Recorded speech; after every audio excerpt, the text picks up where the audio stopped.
Wood fire cookery is the purest thing I do in my life.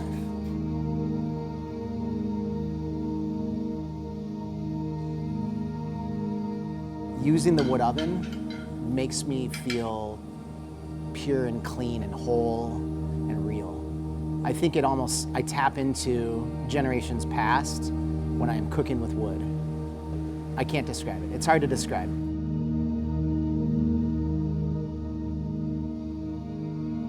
And I felt that from the very beginning. But from that very moment, I'm like, oh my God, I love this.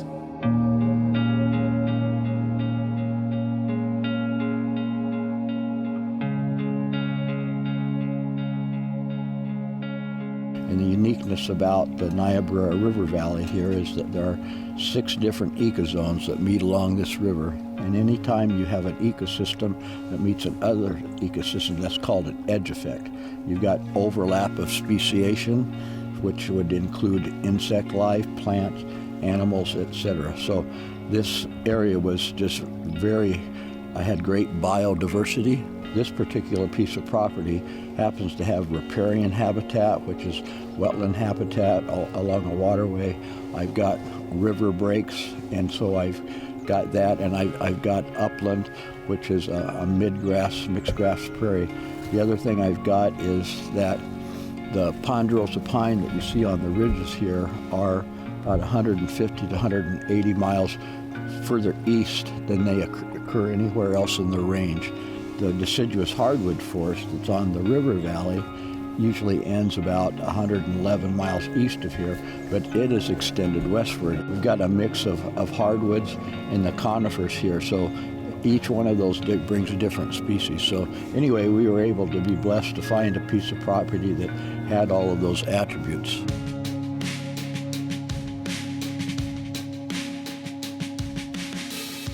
I heard about it from a friend in Chicago that likes to roast hogs, and he said he heard about this Cajachina.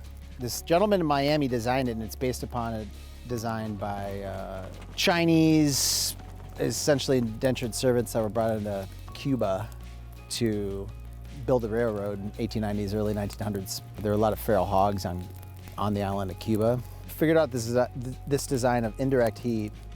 We got this hog from John from John's Naturals. It's a 40-pound hog.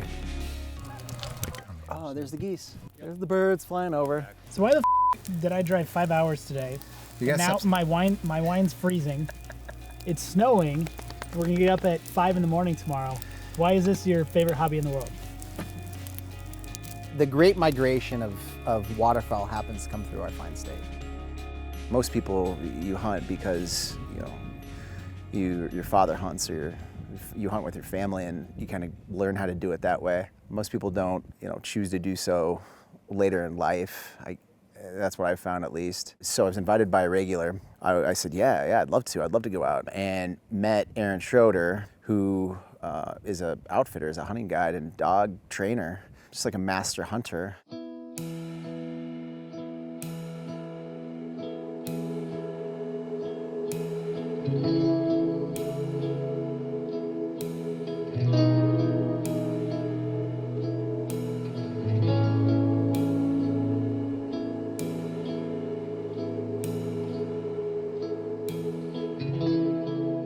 I met him on that hunt, and he was in the duck blind, and we had very similar backgrounds and interests. He used to be a cook, and he used to work, he was a server in places like Seattle, and spent a lot of time in New York, and he said he was sick of it. He was sick of living in cities, and came back to Nebraska to do this, to guide people in waterfowl hunting.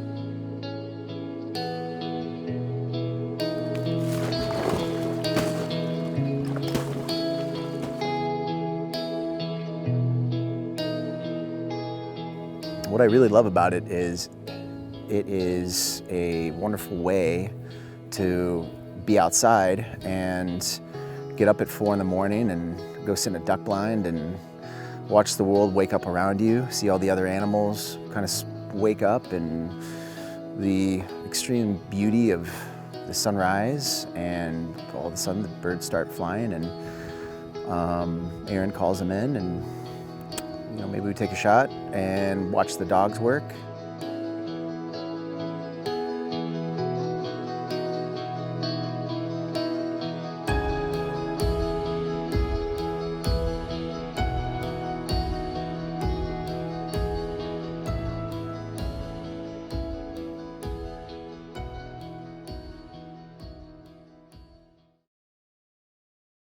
Justin, where we are time-wise? Let's go.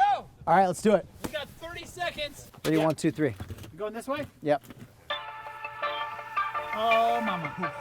Go to the kitchen? Yep. Okay. Michael, would you mind telling Seth that we're on the way? Here we go.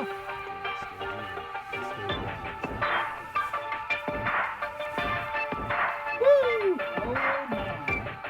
This is going to be This is actually pretty good. fantastic. Actually, it came out great. Good job, Navigator. We made a pig. We made a pig. Oh. This is a good roast pig.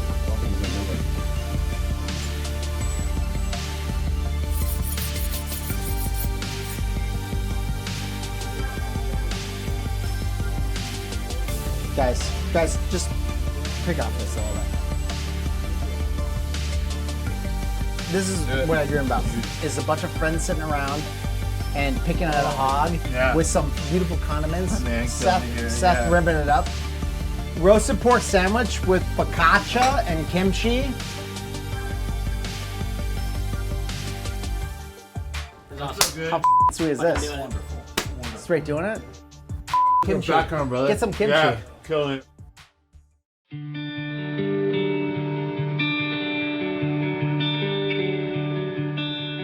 When I was 9, my uncle, who's my mentor, pretty much just took me out and got me into it. So we were always doing stuff on the weekends and stuff, you know, out here.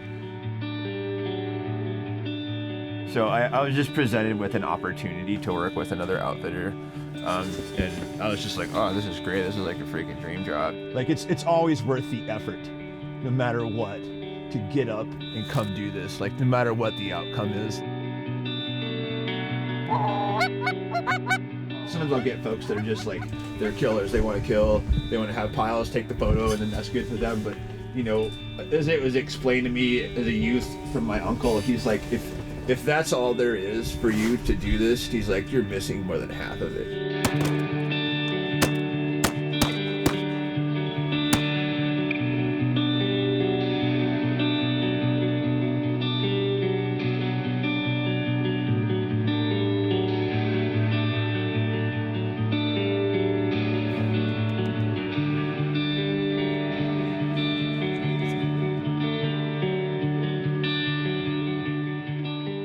The hyper-seasonality, the working with the local producers, the cooking with wood ties into my love of the outdoors. And if we're able to, you know, harvest a couple ducks, then I like to eat them with friends.